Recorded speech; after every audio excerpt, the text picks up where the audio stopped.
السلام علیکم ناظرین، میں ہوں ڈاکٹر مسعود پرویز اور آج کا جو ٹاپک ہے وہ میرے سے لنک کرتا ہے ڈائریکٹلی، کیونکہ میں ایک نیوٹریشنسٹ ہوں اور میرا میڈیکل بیک گراؤنڈ ہے.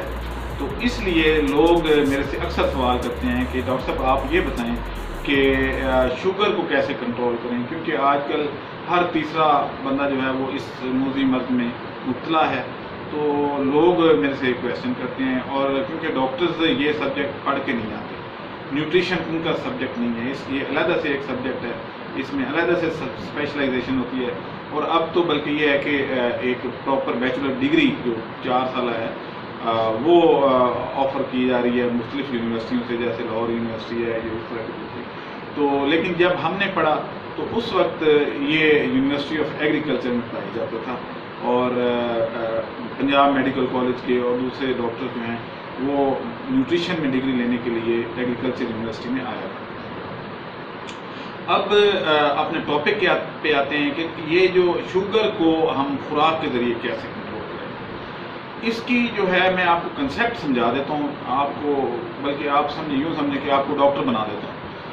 اس میں یہ ہے کہ آپ کو بیسک نالج جب آ جائے گا تو پھر آپ کو ہر چیز کے بارے میں سیکھنا آسان ہو جائے گا، پڑھنا آسان ہو جائے گا.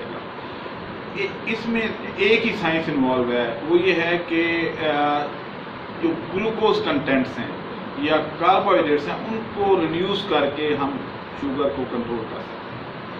ایک طریقہ تو یہ ہے. دوسرا ہے کہ ہم گلوکوفیج جیسے ہے اس طرح کے جو ہیں وہ دوائیاں استعمال کریں. اور تیسرا جو ہے وہ انسولین آ جاتی ہے.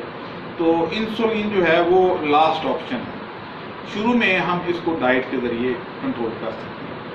اب ہماری جو ڈائٹری ہیبٹس ہیں وہ بیسکلی اس کے لیے رسپانسبل ہو گئی ہیں، کیونکہ ہم گھی کا بے شمار استعمال کرتے ہیں، چینی کا بے شمار بے بہا استعمال ہوتا ہے.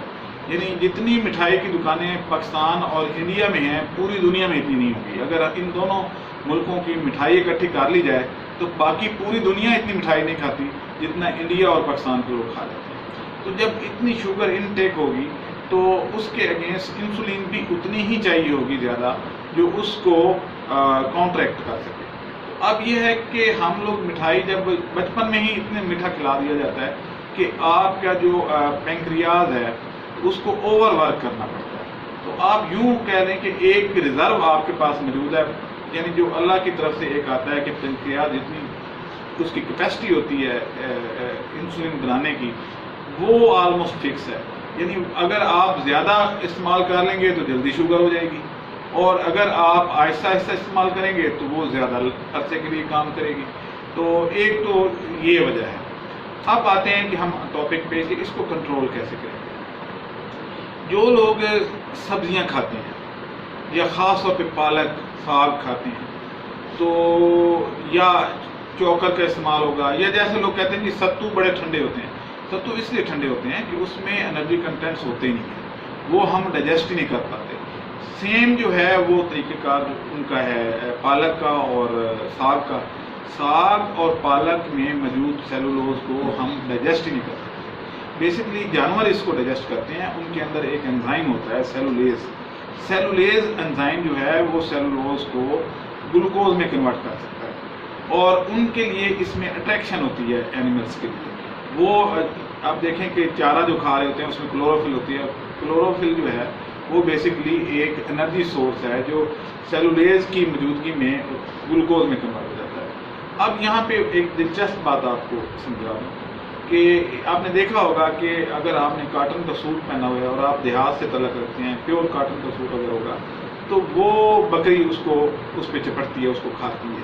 بیسکلی کاٹن 100% سیلولوز ہے. اب سیلولوز ان کو اٹریکٹ اس لیے کرتا ہے کہ ان کو یہ میٹھا نظر آتا ہے کہ یہ چینی ہے، وہ اس سے گلوکوز حاصل کر سکتے ہیں، اس لیے وہ آپ کے کپڑے کو کھاتے ہیں. تو اسی طریقے اب انسان کاٹن نہیں کھا سکتا، نہ ہی اس کو ڈائجسٹ کر سکتا ہے. اب یہ ہے کہ جو ساگ اور پالک ہے اس میں سے 99.9% چیزیں جو ہیں انرجی وہ ویسٹ میں چلی جاتی ہے، کیونکہ وہ فائبر پہ بیسڈ ہے یا سیلولوز پہ بیسڈ ہے. تو وہ ہمارے باڈی کو سپورٹ نہیں کرتے. آپ جتنا کھاتے ہیں اتنا ہی نکال دیتے ہیں. اس میں سے جو 0.1% آپ ڈائجسٹ کرتے ہیں وہ منرلز ہیں یا آپ کے